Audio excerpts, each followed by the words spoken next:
Soccer 605 here with Jesse Huff, midfielder with Augustana. Hey, must be a great day today, winning 3-0 over Wayne State. Yeah, it was. It was really exciting to come out after we had 2 losses, so that was hard, but I'm really glad. Showed our character.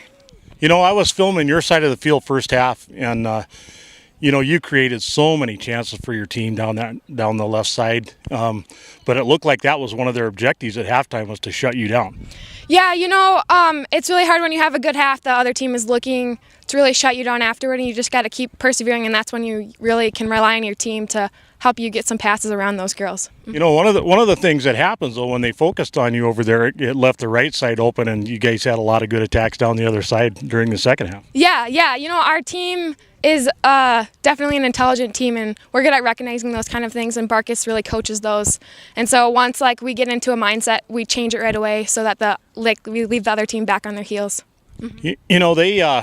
They really came out. I thought their halftime adjustments were pretty good, and they came out really hard. They were in your end a lot. Your team showed a lot of composure, stayed together, and really got the job done.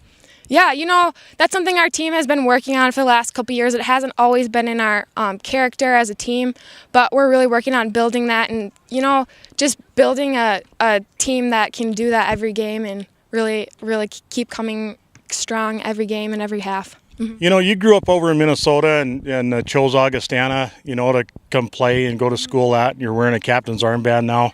That must be a pretty gratifying career for you.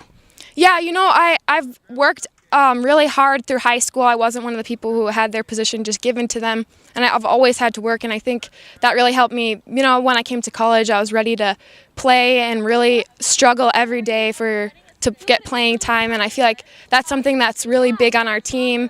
And people who have good practices are going to play, and Barkus is really good at rewarding us for when we have good playing.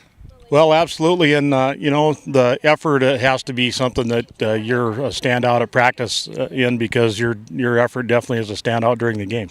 Yeah, I really try to give 100% all the time or more, because my team really needs me, and as a captain, I really have to set a good example, and the other 2 captains, Katie Hurd and Kara Bartles, really help me there, and I can lean on them and know that they're going to give 100% too, and I guess I look up to them that way too. Your last year of your college career is about a third done. Yeah. Kind of sad to think about, isn't it? What are you thinking about in terms of your contribution after you're done playing college in soccer?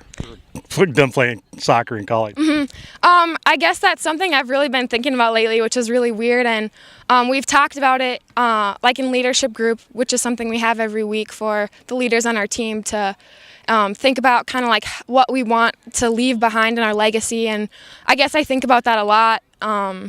And I guess I'm glad that I've recognized that early so that I can hopefully make an impact on the younger players and really help my team grow. You have a lot to share, Jesse, and we want to thank you very much for appearing on Soccer 605. I'm sure we'll catch you toward the end of the year when high school is not such a premium for us and we can focus more on college. But you got a great team here. Looks like you're going to make a great run at this conference, and we're hoping to be there with you all the way through it. Thank you very much. Best of luck on your website.